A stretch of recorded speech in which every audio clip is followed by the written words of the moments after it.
नमस्कार। DD news और दो टूक के सभी दर्शकों को होली की ढेर सारी शुभकामनाएं। हालांकि होली तो होली, आज दिन भर में खूब होली आपने खेली होगी, लेकिन होली का रंग शायद अगले 2-4 दिन या 5 दिन, हफ्ते भर में उतर जाएगा। लेकिन देश पर इस वक्त जो चुनावी रंग चढ़ा हुआ है उसको उतरने में अभी वक्त लगेगा। ये जो चुनावी रंग है ये 4 जून तक तो चढ़ा ही रहेगा देश पर, क्योंकि 4 जून को नतीजे आने हैं और 4 जून के बाद जब नई सरकार बनेगी उसके बाद भी कहीं ना कहीं जो है देश चुनावी रंग में सराबोर नजर आएगा।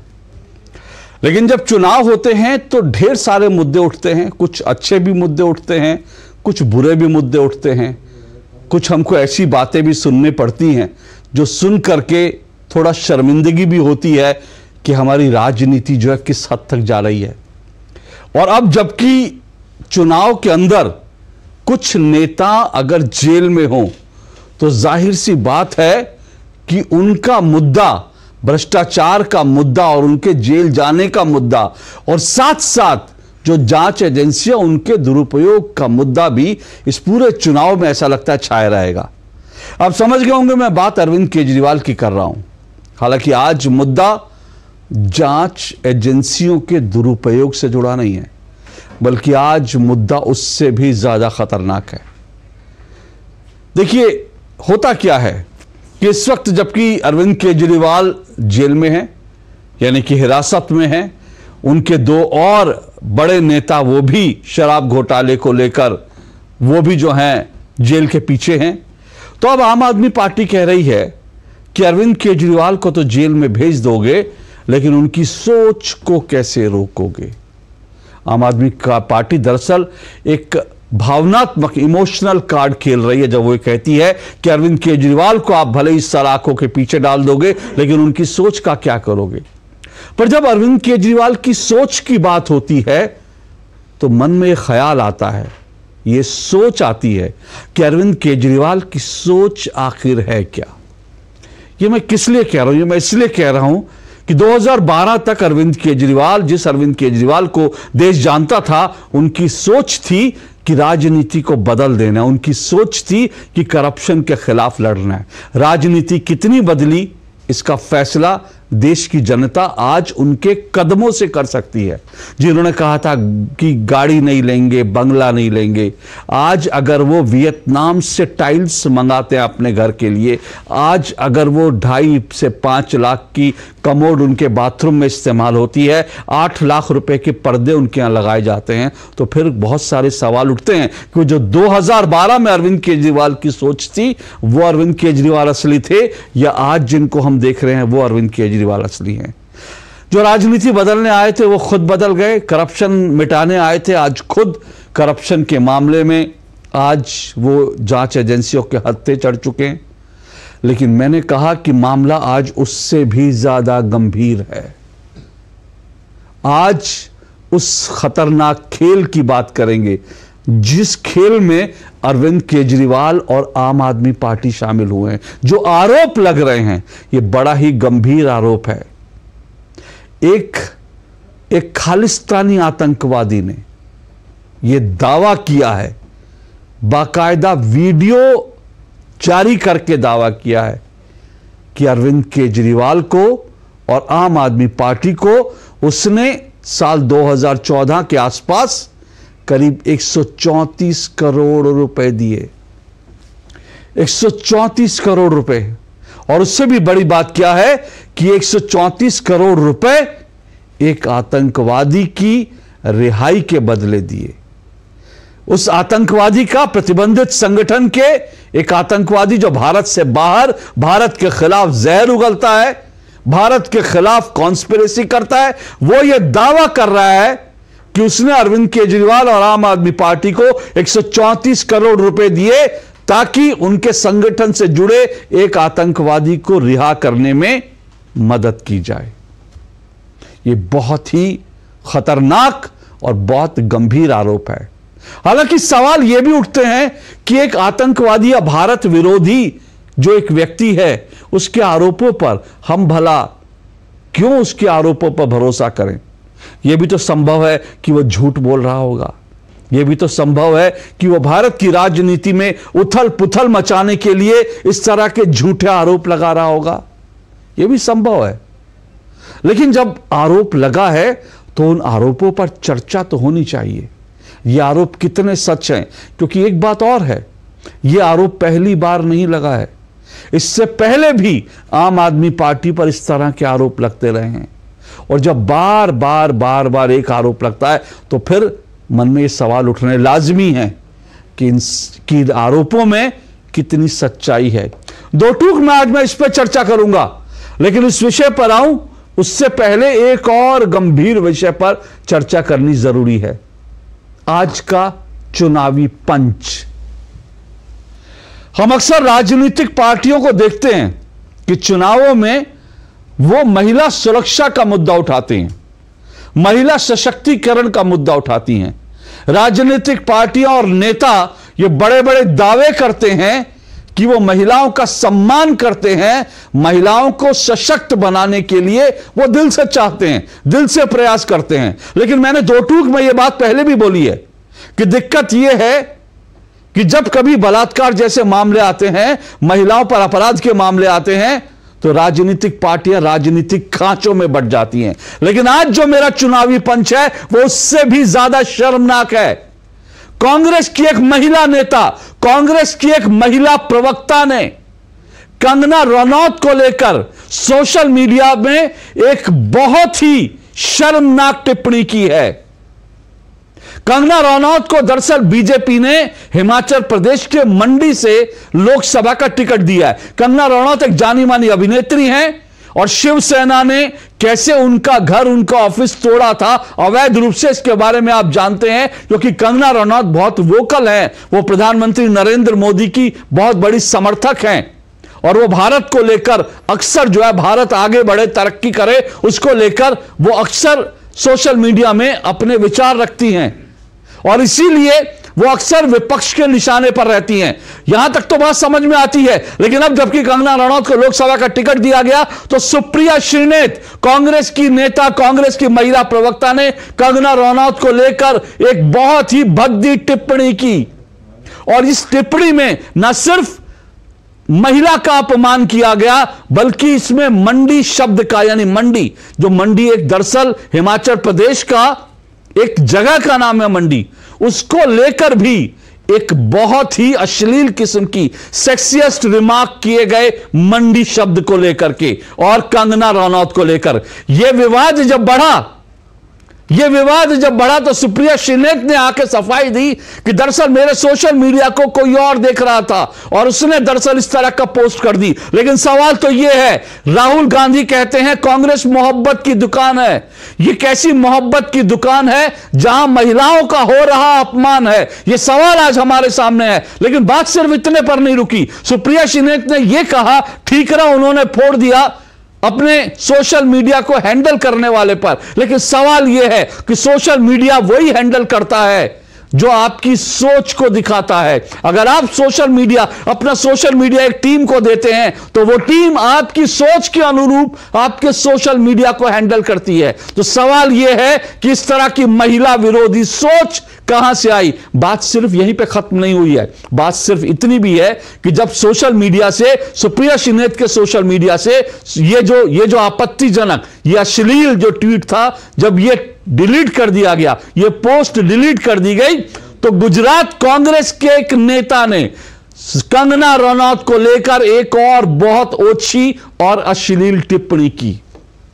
आज का चुनावी पंच यही है। सोचिएगा, अब से कुछ दिन बाद यही नेता महिला सम्मान की दुहाई देते नजर आएंगे। और आज सवाल उन महिला नेत्रियों से भी है, उन महिला एक्टिविस्ट से भी है जो महिलाओं के सम्मान के लिए हमेशा सड़कों पर उतरते हैं।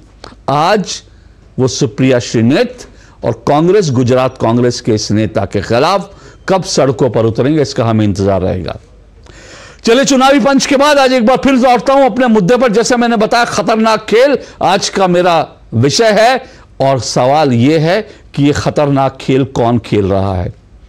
मैं ये नहीं कहूंगा, मैं नहीं कहता कि ये जो भारत से बाहर बैठा आतंकी है जिसने दावा किया कि आम आदमी पार्टी को 134 करोड़ रुपए दिए। उसका दावा सही है गलत है मैं नहीं कहूंगा, लेकिन सवाल यह है जब यह दावा उठा है तो इसकी तहकीकात भी होनी चाहिए और इस पर चर्चा भी होनी चाहिए, क्योंकि इसको लेकर जम्मू कश्मीर के पूर्व डीजीपी ने चिंता जताई है।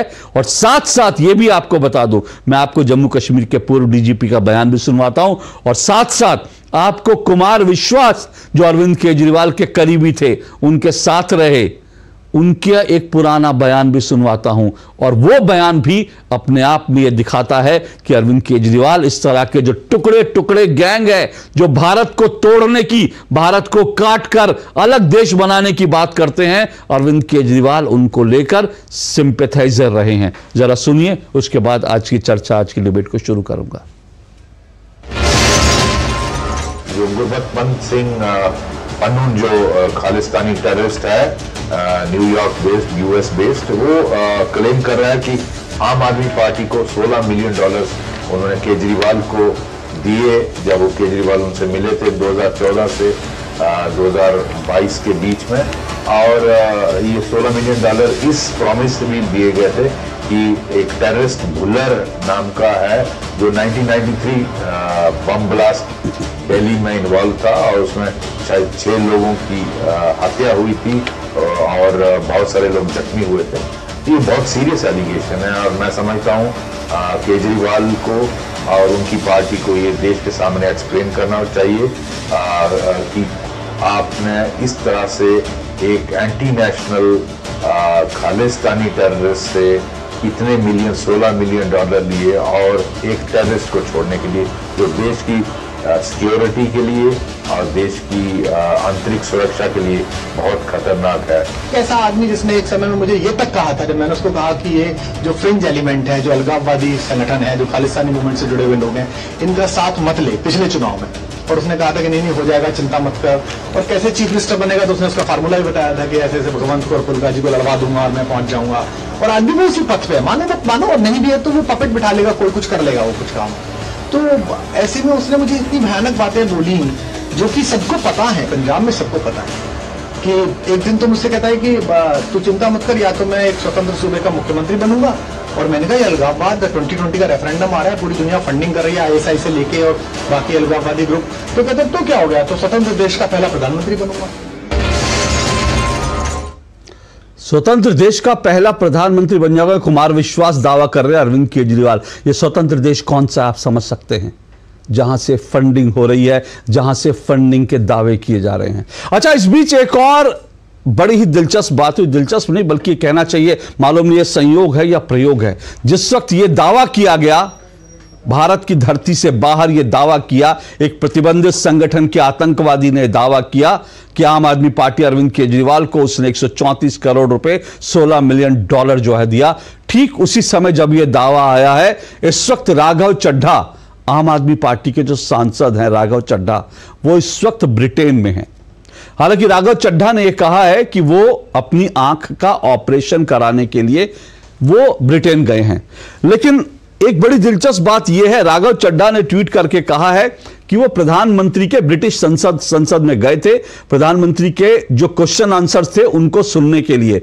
राघव चड्ढा ने ट्वीट करके कहा कि ब्रिटिश संसद में उनकी कोई मीटिंग नहीं हुई। अब आप सोचिए, राघव चड्ढा कह रहे हैं कि ब्रिटिश संसद में उनकी कोई मीटिंग नहीं हुई, लेकिन दूसरी तरफ ब्रिटेन की एक सांसद प्रीत गिल वो ट्वीट करके कह रही हैं कि राघव चड्ढा से उनकी मुलाकात हुई। प्रीत गिल ने बाकायदा राघव चड्ढा के साथ अपना फोटोग्राफ भी ट्वीट किया है और यह ट्वीट करके उन्होंने कहा है कि उन्होंने राघव चड्ढा से मुलाकात की। अब सवाल यह कि सच कौन बोल रहा है, राघव चड्ढा या प्रीत गिल? अब यह प्रीत गिल कौन है? यह खालिस्तान समर्थक ब्रिटिश सांसद हैं। इन्होंने तस्वीर, ये आप तस्वीर देख सकते हैं, यह तस्वीर है। अब यह ब्रिटिश सांसद प्रीत गिल कौन है यह भी समझ लीजिए। 51 वर्षीय प्रीत गिल ब्रिटेन में लेबर पार्टी की सांसद हैं। प्रीत गिल पर आरोप है कि वो खालिस्तान और अलगाववाद का खुलकर समर्थन करती हैं। प्रीत गिल, जिनकी तस्वीर राघव चड्ढा के साथ ट्वीट करी है।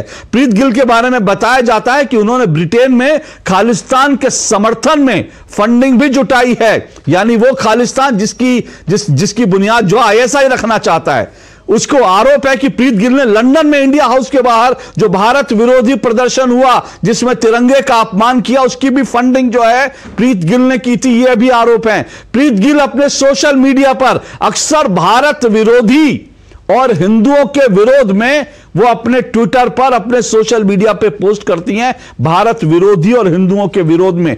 और ये प्रीत गिल जो हैं, उन्होंने फोटो ट्वीट करी है राघव चड्ढा के साथ और कहा है कि राघव चड्ढा के साथ उनकी मुलाकात हुई। राघव चड्ढा कह रहे हैं वो संसद में गए थे सिर्फ ब्रिटिश प्रधानमंत्री के क्वेश्चन आंसर सुनने के लिए। अब कौन सच बोल रहा है? प्रीत गिल ने ये फोटोग्राफ क्यों ट्वीट किया? प्रीत गिल से राघव चड्ढा मिले तो उनका क्या एजेंडा था? ये तमाम चीजें हैं जिस पर आज चर्चा होगी, क्योंकि यह पूरा खेल बहुत खतरनाक मालूम देता है। चलिए इसी पर चर्चा करेंगे। आज 4 मेहमान मेरे साथ जुड़ रहे हैं आज की डिबेट में।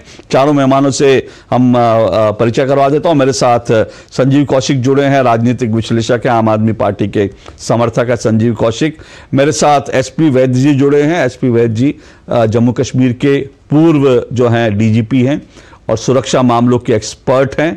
आतंकवाद को लेकर उनका लंबा अनुभव है। आतंकवादियों की फंडिंग और उनके जो ऑपरेशंस हैं उसको लेकर एसपी वैद्य साहब का बहुत लंबा अनुभव है। मुनीश रायजादा मेरे साथ जुड़े हैं। मुनीश रायजादा अरविंद केजरीवाल के पूर्व सहयोगी हैं, एक ऐसे सहयोगी जो अमेरिका में हैं, डॉक्टर हैं वैसे, लेकिन उन्होंने फंडिंग को लेकर ही सवाल उठाए थे आम आदमी पार्टी में। और आम आदमी पार्टी ने जब फंडिंग को लेकर इन्होंने चंदा चोरी का एक अभियान भी चलाया, क्योंकि मुनीश रायजादा का आरोप है कि अरविंद केजरीवाल ने चंदा चोरी की, जो दुनिया भर से पैसा जुटाया उसकी चोरी की। और इसलिए मुनीश रायजादा जो है चंदा चोरी के खिलाफ, अरविंद केजरीवाल के खिलाफ बाकायदा मुहिम चला रहे हैं। और मेरे साथ विजय कौशिक हैं, कांग्रेस के नेता हैं। आप चारों मेहमानों का बहुत बहुत शुक्रिया और स्वागत। मैं शुरुआत विजय कौशिक आपसे, माफ कीजिएगा संजीव कौशिक आपसे कर रहा हूं।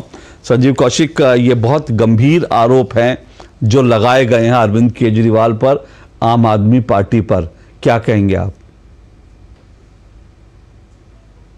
आप म्यूट पर हैं। क्या सलूक जी जी जी जी संजीव जी। इस आरोप के आधार पर अरविंद केजरीवाल के साथ क्या करना चाहिए? क्या 130 करोड़ का कहीं कोई मनी ट्रेल दिखाई दिया? आपको दिखा? उसने जो वीडियो जारी किया उस वीडियो में आगे भी वो कहता है कि जो वादे किए गए थे उस वादे के अनुसार बात नहीं हुई और वादा खिलाफी करके पंजाब में हमारे आतंकवादियों को इनकाउंटर किया जा रहा है। इस पर चर्चा नहीं करेंगे जब ये बात कहता है तो? सवाल यह है कि 130 करोड़ देने की जब बात करता है जिसका कोई मनी ट्रेल दिखाई नहीं देता है, कब दिया, कैसे दिया, 8 सालों में दिया उसने, उसके वीडियो पर हम इतने संजीदगी के साथ चर्चा करते हैं। लेकिन 55 करोड़ 60 करोड़ का मनी ट्रेल दिखाई दे रहा है शरद चंद्र रेड्डी का, उसके बारे में हम चर्चा नहीं करते हैं।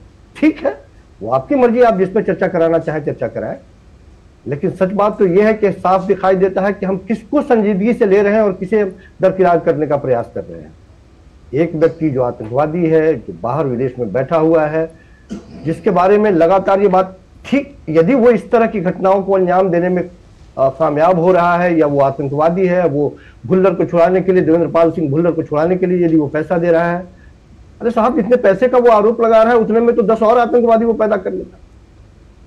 वो क्या है, 93 का एक आरोपी आतंकवादी है जो जेल में, जिसको फांसी की सजा हो गई है, उसको छुड़ाने के लिए इतने पैसे, ये तो थोड़ा सा दिमाग भी लगाया जाए तो इस बात की सच्चाई समझ में आएगी।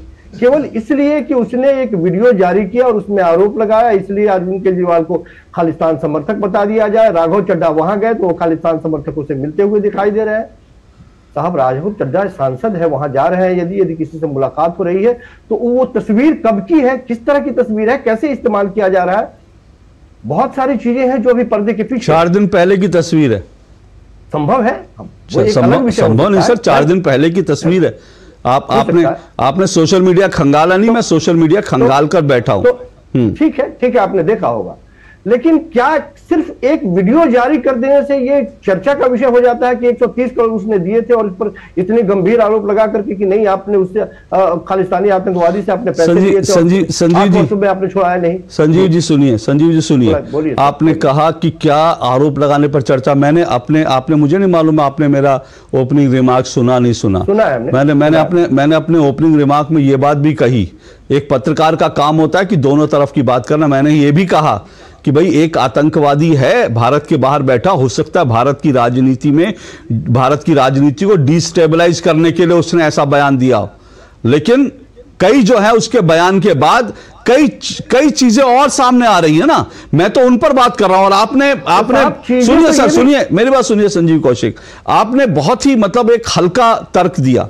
मैं तो आपको मेरे कार्यक्रम में जुड़ते हैं, मुझे उम्मीद रहती है आप जो है अच्छे तर्क देंगे, लेकिन आपने एक बड़ा हल्का तर्क दिया। आपने कहा रेड्डी के 50 करोड़ पे चर्चा नहीं हो रही है और इसके 130 करोड़ पे चर्चा हो रही है। सवाल 50 करोड़ 130 करोड़ का नहीं है, रेड्डी के 50 करोड़ जो इलेक्ट्रल बॉन्ड का मामला है, इलेक्ट्रल बॉन्ड को लेकर भी लगातार इस देश में चर्चा हो रही है। लेकिन अगर इस देश की पॉलिटिकल पार्टियों को भारत को तोड़ने वाली ताकतें फंडिंग करने लगेंगी, अगर मैं शब्द लगा रहा हूं सुनिएगा, तो आप ये चाहते हैं कि हम इस पर चर्चा भी ना करें? आपको नहीं मेरी बात पूरी होने दीजिए, मेरी बात पूरी होने दीजिए।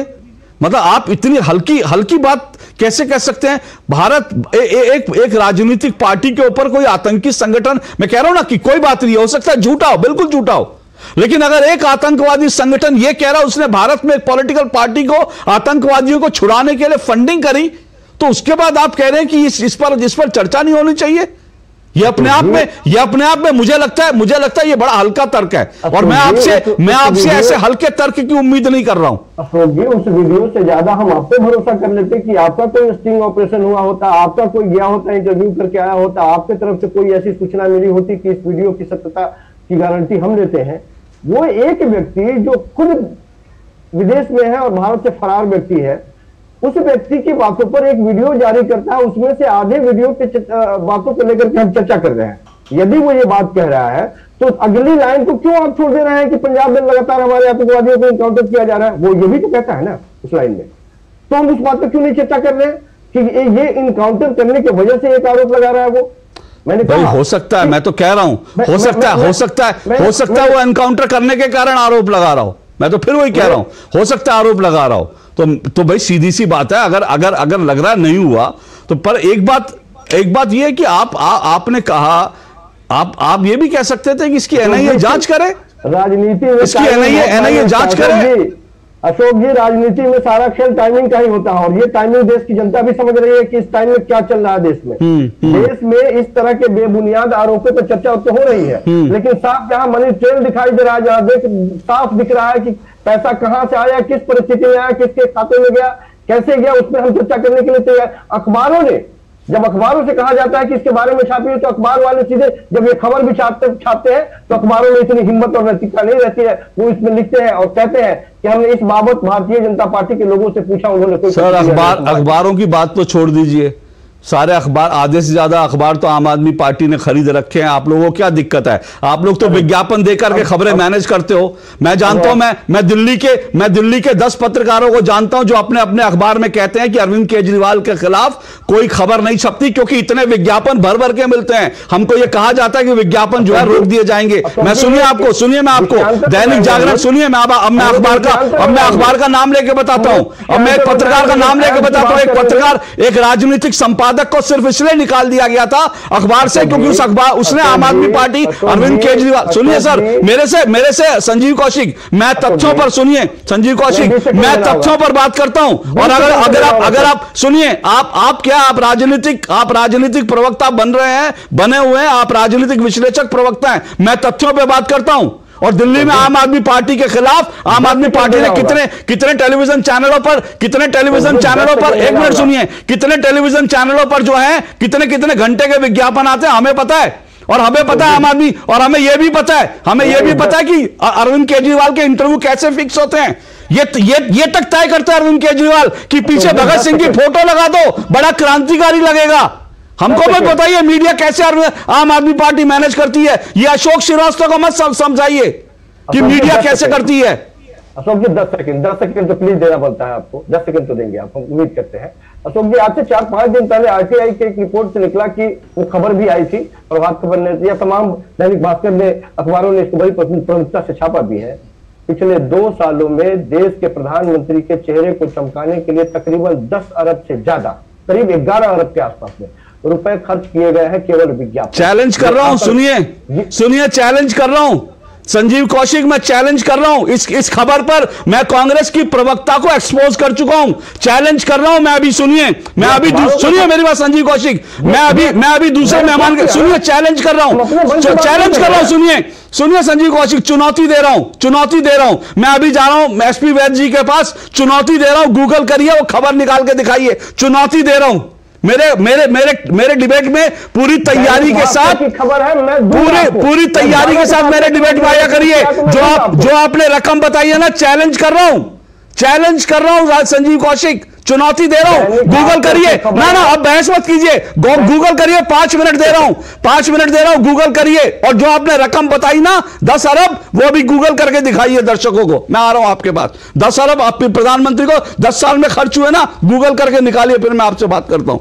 एसपी वैद्य जी, क्या हम एक आतंकवादी भारत विरोधी गैंग का हिस्सा, एक ऐसा व्यक्ति जो भारत को तोड़ने में लगा है, ठीक जब भारत में चुनाव हो रहे हैं वो ये वीडियो जारी करता है, तो हम इस पर गंभीरता से हम क्यों लें इसको? ये कुछ उसका गिमिक भी तो हो सकता है। नमस्कार अशोक जी, और नमस्ते।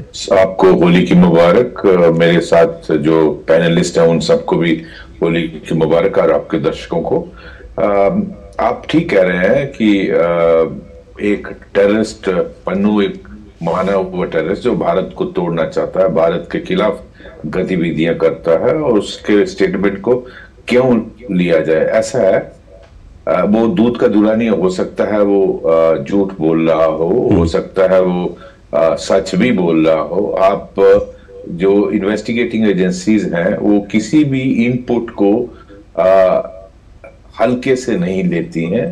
कई बार ऐसी जो स्टेटमेंट आते हैं, चाहे वो दूसरी टेररिस्ट ऑर्गेनाइजेशंस का भी हो, कश्मीर जो ऑपरेट करती हैं उनके भी स्टेटमेंट आते हैं, लेकिन मैं समझता हूं इस स्टेटमेंट को इन्वेस्टिगेटिंग एजेंसीज को सीरियसली लेना चाहिए, और इसकी पूरी तफ्तीश होनी चाहिए, क्योंकि ये बहुत सीरियस है। अगर ये सही है तो आप बताइए, एक केजरीवाल जी जब आए थे, पूरे देश को उनसे इतनी उम्मीदें थी, इतनी वो एक नई किस्म की राजनीति करना चाहते थे। हालांकि उन्होंने बहुत सारी चीजें जो कही थी उसको फॉलो नहीं किया, कि चाहे वो घर का मसला हो, रेड लाइट का हो, फैसिलिटीज को हो, तनख्वाह का हो, बहुत सारे उन्होंने जो उस वक्त आदर्श रखे थे, तो देश के लोगों ने बड़ी उम्मीद उनसे लगाई थी। लेकिन आपने देखा आज वो एक उसी करप्शन के केस के सिलसिले में ईडी ने उनको अरेस्ट किया है। तो अगर ऐसी एक आती है, एक टेररिस्ट है, चाहे आती है, पन्नू माना हुआ टेररिस्ट है जो भारत जिसको ढूंढ रहा है और भारत में वांटेड है बहुत सारे केसेस में, तो इसको हल्के में नहीं लिया जा सकता, और ये देश की आंतरिक सुरक्षा का मामला है। आप चाहे राघव चड्ढा जी वहां आज अपने इलाज के, उनका कहना है कि वो अपनी आंख का इलाज के लिए वहां गए हैं, लेकिन तस्वीरें झूठ नहीं बोलती। तस्वीर अगर आपने देखा, 4 दिन पुरानी तस्वीर है, जो प्रीत गिल है वो आए दिन भारत के खिलाफ और जो खालिस्तानी सपोर्टर मानी जाती है। आपकी जो कंडक्ट है उससे आपकी इंटेंशंस झलकती हैं। आप वहां बहुत सारे ऐसी लोग भी हैं जो भारत को सपोर्ट करने वाले हैं, उनको तो नहीं मिले आप ऐसे लोग, ऐसे आदमी से मिल रहे हैं, ऐसी मेंबर से मिल रहे हैं, मेंबर पार्लियामेंट से मिल रहे हैं जो भारत के खिलाफ गतिविधियां करती है। तो ऐसी क्या मजबूरी है, मैं जानना चाहता हूं राघव चड्ढा जी से। तो ये जो कंडक्ट है वो क्या दिखाता है? इसी तरह पन्नू का जो स्टेटमेंट है वो भारत की सुरक्षा से, आंतरिक सुरक्षा से लिंक्ड है। मैं समझता हूँ इसकी तह तक जाना चाहिए। हमारी जो एजेंसियां हैं, चाहे वो एनआईए हो, हमारे पास हर किस्म की एजेंसी है जो बाहर के इनपुट्स को भी वेरीफाई कर सकती है, और अगर पैसा आया किस तरह से आया, और पैसा आया किस लिए? पन्नू के मुताबिक बुल्लर को छुड़वाने के लिए, जिसने 93 में दिल्ली में ब्लास्ट करवाया और 6 लोगों की उसमें मौत हुई और बहुत सारे जख्मी हुए। ऐसे आदमी को जिसको सजाए मौत दी गई है कोर्ट के द्वारा, ऐसे आदमी को छुड़ाने के लिए आप पहले ऐसा वायदा कैसे कर सकते हो कि मैं इसको छुड़वाऊंगा? आप कुमार विश्वास का स्टेटमेंट सुनिए, आप कैसे। लेकिन सर मेरा एक सवाल यहाँ पर एक सवाल ये उठता है, भाई अरविंद केजरीवाल तो एक सूबे के मुख्यमंत्री, बहुत होता पंजाब के मुख्यमंत्री बन जाएंगे, मतलब अगर उस समय की जो सिचुएशन थी, अगर उन्होंने वादा किया होगा कि भाई मैं पंजाब का मुख्य, इस तरह की चर्चा भी थी, लेकिन फिर भी सवाल ये उठता है एक मुख्यमंत्री किसी आतंकवादी को थोड़ी छोड़ सकता है। इतना तो अरविंद केजरीवाल को भी समझ होगी कि वो ये वादा कर नहीं सकते क्योंकि उनके हाथ में नहीं है, और इतनी समझ पुन्नू को भी होगी कि भाई एक चीफ मिनिस्टर थोड़ी किसी आतंकवादी को रिहा कर सकता है। ये सही कह रहे हैं अशोक जी, आप चीफ मिनिस्टर नहीं छोड़ सकता, क्योंकि ये जो अगर मामला आपके दिल्ली का है तो दिल्ली में आप चीफ मिनिस्टर हैं, अगर उसकी बेल होनी है तो अदालत से होगी, उसको छोड़ना है तो अदालत से होगा। लेकिन चीफ मिनिस्टर एक बहुत इंपॉर्टेंट पोजीशन पे होते हैं, एटलीस्ट ही कैन इन्फ्लुएंस जो बहुत सारे एग्जीक्यूटिव डिसीजंस होते हैं उनको इन्फ्लुएंस कर सकते हैं, या जिसने पार्डन करना हो या जिस तरह के ऐसे मामले में वो मदद कर सकते हैं। हालांकि on his own no chief minister can release a terrorist जिसको कोर्ट ने कन्विक्ट किया हो मर्डर और बम ब्लास्ट के केस में, और जिसको सजाए मौत दी गई हो, वो पार्डन की पावर तो राष्ट्रपति के पास है और उसको रिकमेंड यूनियन होम मिनिस्ट्री करती है। दिल्ली के चीफ मिनिस्टर नहीं कर सकते, उनके अंडर द पुलिस भी नहीं आती है। तो ये बिल्कुल सही आप बोल रहे हैं, लेकिन वही इसीलिए जरूरी है कि ये जो पन्नू का स्टेटमेंट आया है इसको वेरीफाई करना बहुत जरूरी है।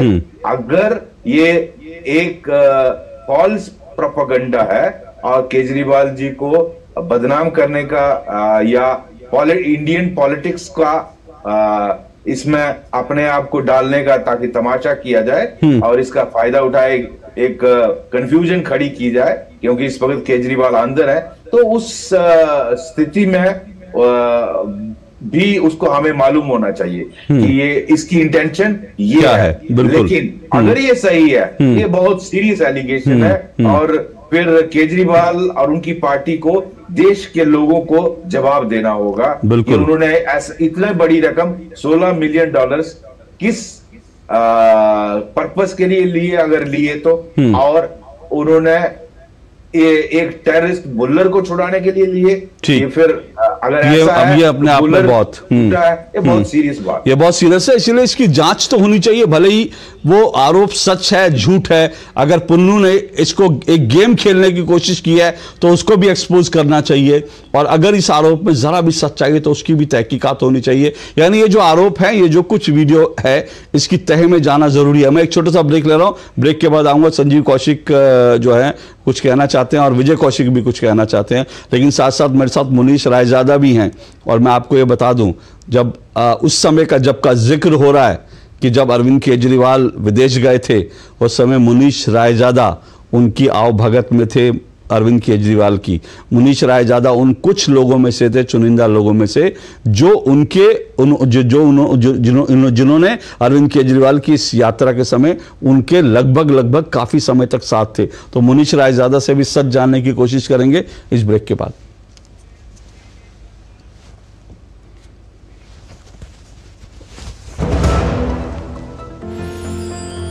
साल, बरस और सदी नहीं, एक युग गुजर जाएगा, उम्र न पूछो वंडर की, जब फर्क नजर आएगा। वंडर सीमेंट, फर्क नजर आएगा। तुझे तगड़ा इंसेंटिव मिला, क्या प्लान है? सोच रहा हूँ गवर्नमेंट सिक्योरिटीज में इन्वेस्ट करूं। बिल्कुल सही सोच रहे हैं आप। अब गवर्नमेंट सिक्योरिटीज में इन्वेस्ट करना आसान हो गया है। पर कैसे? आरबीआई रिटेल डायरेक्ट स्कीम में बिना ब्रोकर के आप इन्वेस्ट कर सकते हैं और आपको आपकी पूंजी पर मिलेंगे रिटर्न्स। आरबीआई पोर्टल पर जाइए, मुफ्त में अकाउंट खोलिए और अपने बैंक खाते से सीधे पैसे इन्वेस्ट कीजिए। सुरक्षित, आसान। रिटायरमेंट के बाद मैं भी यही इन्वेस्ट करूंगा। बहुत सही कह रहे हैं आप। आरबीआई कहता है जानकार बनिए, सतर्क रहिए। लाइफ में फाइनेंशियल आजादी के लिए एनपीएस जरूरी है। रिटायरमेंट में फाइनेंशियल आजादी रहे जारी, एनपीएस से आज ही करे तैयारी। एनपीएस जरूरी है। साल बरस और सदी नहीं, एक युग गुजर जाएगा। उम्र न पूछो वंडर की, जब फर्क नजर आएगा। वंडर सीमेंट, फर्क नजर आएगा। तुम्हें पता है इन्वेस्टर्स के लिए कि इन्वेस्टर प्रोटेक्शन फंड होता है IPF, लेकिन अगर तुम्हारा ट्रेड एक्सचेंज पर एग्जीक्यूट नहीं हुआ या फिर कोई गारंटीड रिटर्न्स वाली स्कीम है तो ये IPF आपकी मदद नहीं कर सकता है। और अगर आपका ब्रोकर ही डिफॉल्टर बन जाए तो फिर IPF आपको कॉम्पेंसेशन दिला सकता है। कहां से सीखा? NSE की साइट पर। सोच कर समझ कर इन्वेस्ट कर। टेक स्टार्टअप सॉलिड था, प्लान था कड़क, करना था समथिंग ग्रेट, पर शुरू से प्रॉब्लम्स ने घेरा यूं कि बिजनेस हुआ अपना लम्बेट। बिजनेस गुरु की जरूरत थी खास, सीधे गए SBI स्टार्टअप ब्रांच पे तो खुल गया success. Startup advisory and support SBI startup branch पे। साल बरस और सदी नहीं, एक युग गुजर जाएगा। उम्र न पूछो वंडर की, जब फर्क नजर आएगा। वंडर सीमेंट, फर्क नजर आएगा। दो टूक आप देख रहे हैं और दो टूक में हम उस खतरनाक खेल की बात कर रहे हैं जो आम आदमी पार्टी पर आरोप लग रहे हैं कि उसने खेला। यह आरोप एक प्रतिबंधित संगठन के मुखिया ने एक आतंकवादी ने लगाए हैं और इस आतंकवादी का कहना है कि अरविंद केजरीवाल और आम आदमी पार्टी को इसने 134 करोड़ रुपए दिया। मैं फिर कह रहा हूं, यह आरोप झूठे हो सकते हैं, यह आरोप गलत हो सकते हैं, यह आरोप भारत के चुनाव में खलबली या सेंसेशन पैदा करने के लिए लगाए हो सकते हैं, लेकिन सवाल यह है आरोप जो हैं वो गंभीर हैं। इसलिए क्या इसकी जांच होनी चाहिए, क्योंकि ये सिर्फ आरोप लगे हैं, सिर्फ ऐसा नहीं है। जब बात आती है भारत तोड़ो गैंग की, तो उस गैंग के साथ अरविंद केजरीवाल और आम आदमी पार्टी के जो हैं करीबियों के ऐसे कई पहले भी चर्चे होते रहे, कई पहले भी इस तरह के सबूत मिलते रहे हैं। और राघव चड्ढा जो आम आदमी पार्टी के सांसद हैं वो ब्रिटेन में हैं।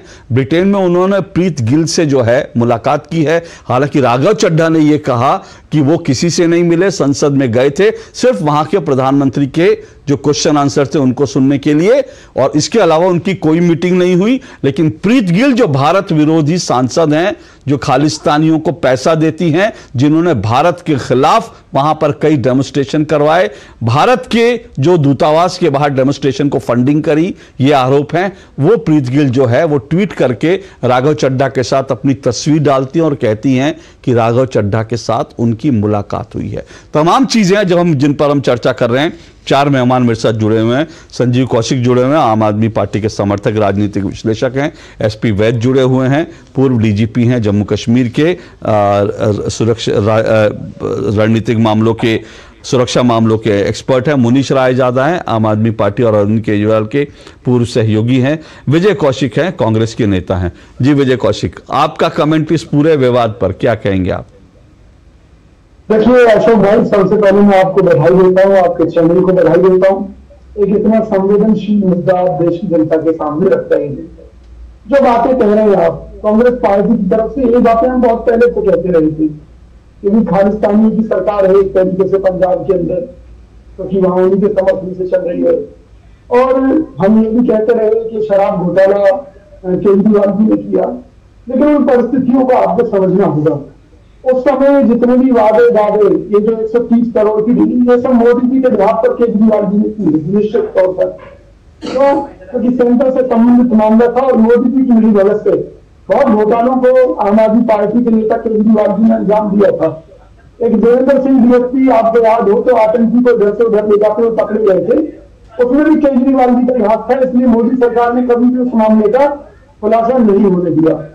और अब जब आत्मा जागी केजरीवाल जी की और उन्हें लगा कि कांग्रेस के नेतृत्व में ही देश बच सकता है और वो हमारे साथ उन्होंने गठबंधन किया, वैसे मोदी जी घबरा गए। उनको लगा कि भी अब तो उनकी सारी पोल बत्ती खुल जाएगी, क्योंकि बहुत से आतंकियों से जो उनके ऊपर प्रतिबंधित थे उन्हें हटाने का काम मोदी सरकार ने किया है, ऐसा हमारी जानकारी में। तो इस बात से घबराते हुए कि भी पोल खुल जाएगी, इसलिए विजय जी दो मेरे आपको मतलब एक तो सुझाव हैं। एक तो पहला सुझाव तो एक ही है, लेकिन एक तो मैं ये कहूंगा कि पहले तो आप लोग ये तय कर लेना चाहिए कि आप अरविंद केजरीवाल कांग्रेस की बी टीम है या फिर बीजेपी की बी टीम है। पहले तो ये आप लोगों को तय कर लेना चाहिए, क्योंकि आप लोग इतना कंफ्यूजन क्रिएट कर देते हो। लोगों को लगेगा अभी आप जो है पता नहीं पंजाब कांग्रेस की तरफ से बोल रहे हो, दिल्ली कांग्रेस की तरफ से बोल रहे हो, सोनिया कांग्रेस की तरफ से बोल रहे हो, या फिर वो जो सुनिए मेरी बात पूरी होने दीजिए। या फिर आप सोनिया कांग्रेस की तरफ से, राहुल कांग्रेस की तरफ से बोल रहे हो, या आपके एक जो है कौन है वो संजय निरुपम की कांग्रेस भी एक खड़ी हो गई है जो कह रही है कि इस्तीफा दे देने चाहिए। तो मुझे तो लगता है पहले तो ये तय कर लेना। मुझे नहीं मालूम कि आप कौन सी कांग्रेस की तरफ से बोल रहे हैं, तो ये पहली बात तो मुझे नहीं। दूसरी बात, मेरा एक सुझाव आपको, भाई आप मेरे मित्र भी हैं इसलिए मैं आपको सुझाव दे रहा हूं। आजकल ओटीटी के लिए अच्छी कहानियों की, जो रहस्य रोमांच की बढ़िया कहानियां होती है ना, वो कहानियां जो है उसके अच्छे लेखक जो है बॉम्बे में कमी हो गई है। मतलब मेरा सुझाव है सर, मेरा सुझाव है, अगर आप ओटीटी के लेखक बन जाएंगे तो मुझे लगता है आपकी कहानियों पर सुपर डुपर हिट जो है वो वेब सीरीज बन सकती है। ये मेरा सुझाव है एक मित्र होने के नाते, आप इस पर अमल करके देखिएगा। मोदी जी ने राहुल गांधी जी से कोई बहुत बड़ा झूठ बोला, तो राहुल गांधी जी ने उनसे बड़ा झूठ बोला, तो मोदी जी बोले कि झूठ क्यों बोल रहे हैं, तो राहुल जी ने कहा चलिए मुझे लगता है नहीं आपने शुरुआत करी। हाँ बोलिए। एक कॉमन बात है, एक लॉजिक वाली बात है। जो मामला सेंटर के अधीन है कि कोई आतंकवादी गिरफ्तार है, फांसी की सजा पाया हुआ है, उसके लिए केजरीवाल कैसे पैसा ले सकता है, कोई और दूसरा कैसे दे सकता है? ये तो कोई भी मूर्ख आदमी कह देगा। तो उन पर आरोप लगे थे, वो ये लगे थे कि उन्होंने पंजाब के अंदर अपनी आम आदमी पार्टी की सरकार बनाने के लिए फर्जी बंधुक संगठनों से बातचीत की, उनके साथ मिलजुल बनाया, चंदा लिया। तो उस टाइम मोदी सरकार कहाँ सोई हुई थी? रॉ है, आई है, तमाम एजेंसी है।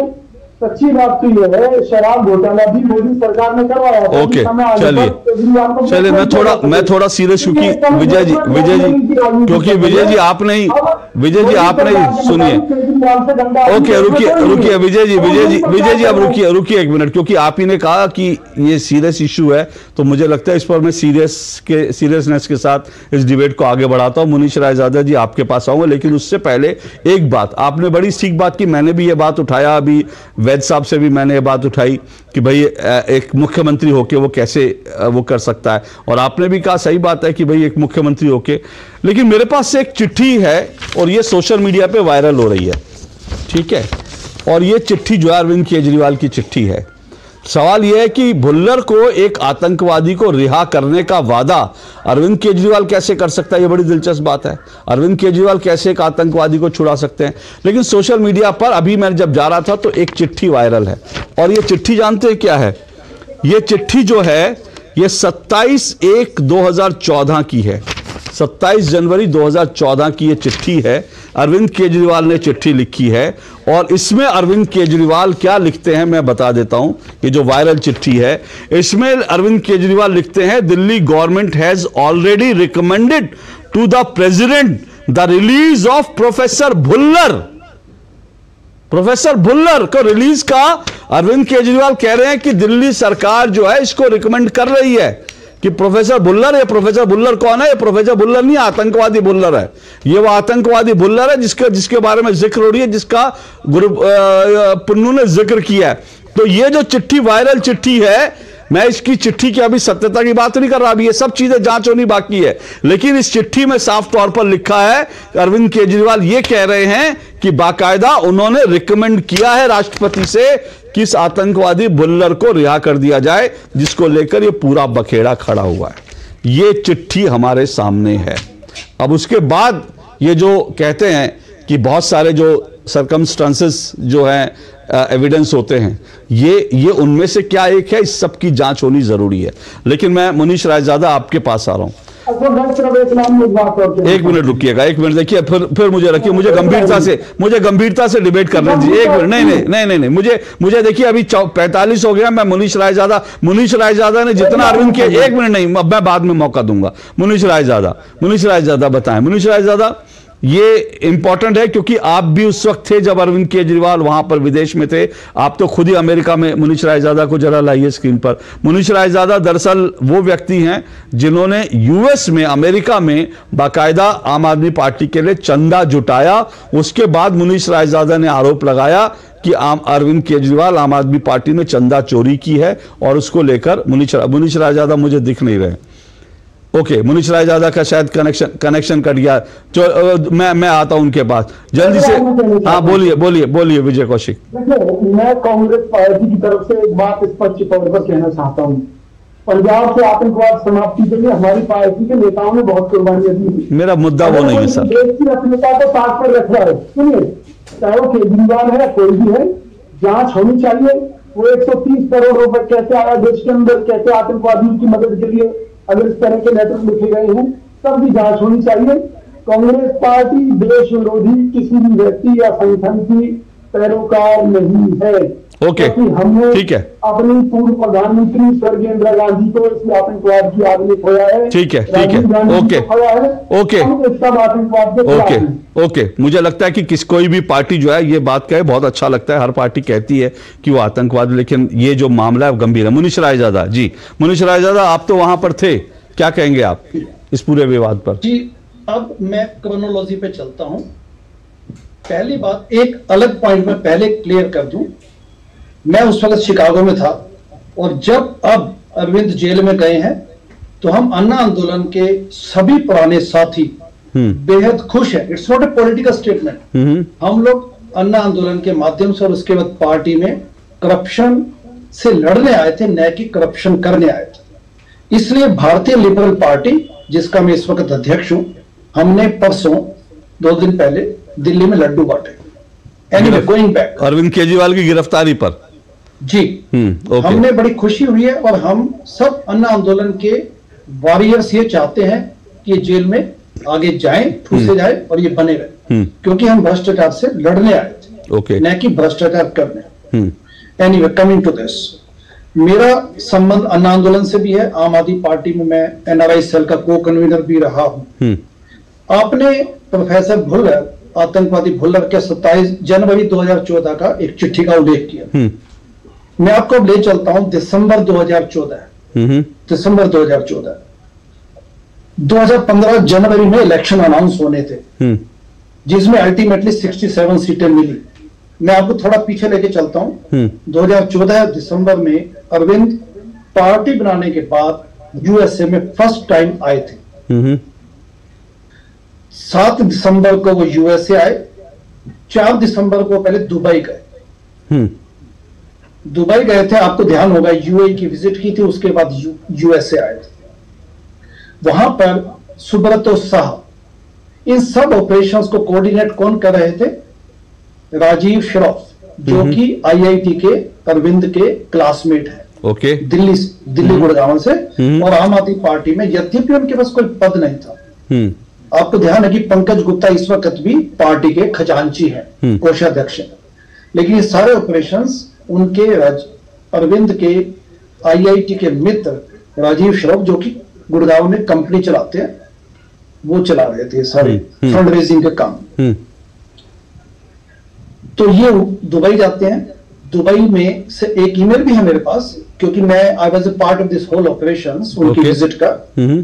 तो उसमें सुब्रतो साह ने हमें चिट्ठी लिखी कि there is so much of confusion, और चिट्ठी में इस वक्त, क्योंकि एक शॉर्ट नोटिस में मुझे बुलाया गया, नहीं तो मैं आपको पहले उपलब्ध करवा देता, but it is in my Gmail.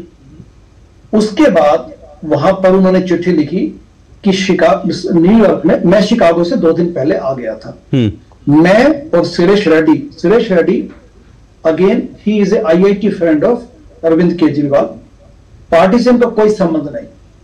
इन्होंने वहां पे इनकी सारी विजिट्स के अरेंजमेंट किए हुए थे, यानी कि ठहरने के प्रबंधन। तो मैं और सुरेश एक दिन पहले हम न्यूयॉर्क पहुंच गए, क्योंकि मैं शिकागो में था। मैं शिकागो में मेडिकल प्रैक्टिस करता था और करता हूं। तो वहां पे मैं आया, हम लोग उसी होटल में रुके जहां पे अरविंद ने अल्टीमेटली रुकना था। तो पिछले 2 दिन से वहां पे अगले, मतलब उनके आने से पहले 7 दिसंबर से पहले हमने फोन कॉल्स किए, क्योंकि एक फंड रेजिंग डिनर भी अरविंद के लिए आयोजित किया गया था। तो हमने इन्फ्लुएंशियल एनआरआईज को फोन किए, बैठ के कि आप प्लीज आइए उस डिनर में, और क्योंकि देश बदलना है, व्यवस्था परिवर्तन का हमने एक बीड़ा उठाया हुआ है, तो आप प्लीज कंट्रीब्यूट कीजिए क्लीन पॉलिटिक्स के लिए। ठीक है। अरविंद और राजीव श्रॉफ ये दोनों 7 दिसंबर को सुबह लैंड करते हैं एयरपोर्ट पर। उनको रिसीव किया मैंने, सुरेश रेड्डी ने और सोमू कुमार ने। सोमू कुमार एक लेफ्ट विंग के व्यक्ति हैं, न्यूयॉर्क में डीसी में रहते हैं। आप गूगल करेंगे तो आपको उनका नाम मिल जाएगा। He was ardent supporter of this. Okay. A I D के भी वो एसोसिएशन फॉर इंडिया डेवलपमेंट, जो कि नॉन लेफ्ट लीनिंग ऑर्गेनाइजेशन है यूएसए में, जो कि भारत में लेफ्ट लीनिंग प्रोजेक्ट को सपोर्ट करती है एनजीओ के एवज में। तो हम तीनों ने उनको सपोर्ट किया। वो मैंने फोटो भी ट्वीट किया हुआ उस वक्त, लेकिन क्योंकि मेरे पास एज आई सेड मेरे पास समय कम है, ठीक है, तो मैं उसको दिखा नहीं पाऊंगा। ठीक है। तो हम वहां से जाते हैं Richmond Hill gurdwara. Richmond Hill गुरुद्वारे वालों को जब पता चला कि अरविंद आने वाले हैं, तो naturally they reach out to me, क्योंकि I was a well known NRI face of Aam Aadmi party that point. तो उन्होंने हमें कहा कि आप उनको अरविंद जी को यहाँ पे लेके आइए। तो हमें लगा क्योंकि Richmond Hill is just about a few miles from the airport New York में, तो हमने कहा चलो हम पहले आपके पास आ जाएंगे सुबह। उन्होंने ये भी कहा कि इनके आने के बाद नहाने धोने का प्रोग्राम इनका यहाँ कीजिए, क्योंकि it's a religious place. Richmond Hill हम पहुंचते हैं, 3 व्यक्ति प्लस जो 2 आए हुए अरविंद और राजीव श्रॉफ, हम वहां पहुंचे। इतना ज्यादा उनके पीछे वहां पे एक समर्थन था, लोग टूट टूट के पड़ रहे थे। वहां पे एक सभा हुई गुरुद्वारे में, एक पॉलिटिकल स्पीच को भी उन्होंने अलाउ किया गुरुद्वारे में। अच्छा, की पॉलिटिकल स्पीच को गुरुद्वारे के प्रेमाइसेस में। Okay okay. It must be around 10 AM 10-11, ठीक है। नाश्ता वाश्ता करके, नाश्ते की पिक्चर्स भी जो पन्नू ने एक वीडियो रिलीज किया, उसमें आप देख सकते हैं कि अरविंद, मैं और सुरेश रेड्डी वहां बैठ के नाश्ता कर। ओके, अच्छा। उस वीडियो में आप देख सकते हैं जो सर्कुलेट इस वक्त हो रहा है। ओके। वहां पे पॉलिटिकल स्पीच थी, मैंने भी 2 मिनट का अपना समय लिया बोलने का। उसके बाद हम लोग एक जो पब्लिक इवेंट आयोजित की गई थी किसी होटल में, किसी कन्वेंशन सेंटर में, वहां पे हम लोग पहुंचते हैं। उसके बाद कोलंबिया यूनिवर्सिटी गए। कोलंबिया यूनिवर्सिटी में उनका it was well covered event.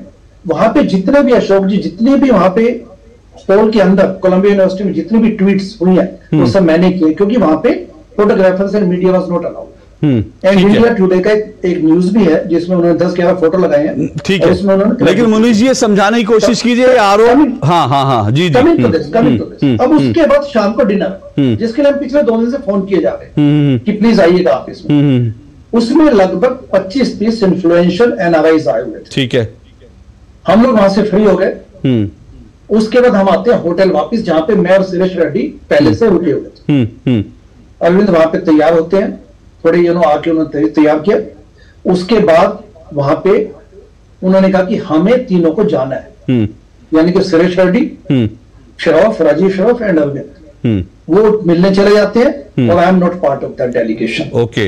Because I was a part of the team, but I was not included. उसके बाद वो कहां जाते हैं, वो अनडिस्क्लोज्ड है, अनडिस्क्लोज्ड है, एंड दैट रेजेस आईब्रोज। एक बात मैं कहना देंगे। इसके बाद मैं ये कहना चाहता हूं, अब चलते हैं 2016 में।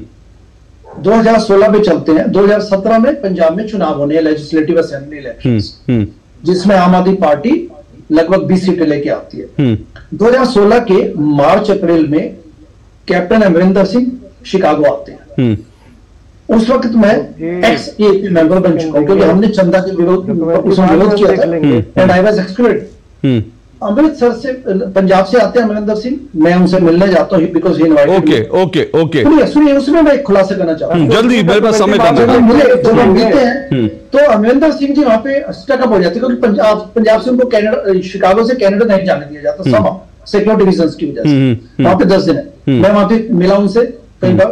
पंजाब के पंजाबी इन्फ्लुएंशियल डायस्पोरा से काफी मिलता था। वहां पे अगेन एंड अगेन ये बोला जाता था कि खालिस्तानियों का समर्थन। 20 सेकंड। और कनाडा और आशुतोष एंड संजय सिंह सरकार बनने के बाद कनाडा बहुत बार गए, वो बिल्कुल वो है। और उसमें ये भी खबर आई थी कि जो आम आदमी पार्टी के एक और नेता जो है वो कनाडा में जब गए थे तो वहां पर वो खालिस्तान समर्थकों के घर रुके थे। ये खबर भी अखबारों में है। और मेरे पास एक और खबर मैं देख रहा था, मुझे नहीं मालूम संजीव कौशिक आपने मोदी जी को देखो खबर गूगल की नहीं करी, लेकिन मैं एक और खबर गूगल कर चुका हूं जिसमें लिखा है केजरीवाल पर लगे आरोप, मोगा में खालिस्तान समर्थक के घर बिताई रात। ये तमाम खबरों में। एक छोटा सा ब्रेक ले रहा हूं, उसके बाद आपको 20 सेकंड दूंगा संजीव कौशिक इस छोटे से ब्रेक के बाद। शुक्रिया सर। साल बरस और सदी नहीं, एक युग गुजर जाएगा। उम्र न पूछो वंडर की, जब फर्क नजर आएगा। वंडर सीमेंट, फर्क नजर आएगा। मौसम को अपने पैशन के बीच जो नहीं आने देते, मैं उनका फैन हूं। मेरी तरह SBI भी आपका फैन है, इसलिए SBI आपके लिए थोड़ी एक्स्ट्रा मेहनत करता है। तो excellent customer service, assistance to MSMEs और टेक्नोलॉजी ड्रिवन बैंकिंग सॉल्यूशंस। घर छोड़ दूं, SBI बदल रहा है क्योंकि हम एक बदलते देश के फैन हैं। SBI, देश का फैन। साल बरस और सदी नहीं, एक युग गुजर जाएगा। उम्र न पूछो वंडर की, जब फर्क नजर आएगा। वंडर सीमेंट, फर्क नजर आएगा। लाइफ में फाइनेंशियल आजादी के लिए NPS जरूरी है। रिटायरमेंट में फाइनेंशियल आजादी रहे जारी, NPS से आज ही करे तैयारी। NPS जरूरी है। पानी के महत्व को प्रचारित करने के लिए हमारी कंपनी धानुका एग्रीटेक ने नारा दिया, खेत का पानी खेत में, गांव का पानी गांव में। विश्व जल दिवस पर एक पहल करें, बचाएं पानी की हर बूंद। साल बरस और सदी नहीं, एक युग गुजर जाएगा। उम्र न पूछो वंडर की, जब फर्क नजर आएगा। वंडर सीमेंट, फर्क नजर आएगा। दो टूक में आज इतना ही, क्योंकि ये मुद्दा इंपॉर्टेंट जरूर है, लेकिन आज समय इतना ही। मैं सभी मेहमानों से माफी चाहूंगा जो इस पूरे चर्चा में अपनी बात रखना चाह रहे, लेकिन मेरा वादा है इस विषय पर मैं दोबारा जोड़ूंगा क्योंकि ये गंभीर विषय है और मुझे लगता है इस विषय को एक कंक्लूजन तक पहुंचाना जरूरी है। आज के लिए इतना ही, आपसे फिर मुलाकात होगी। फिलहाल इजाजत दीजिए, नमस्कार।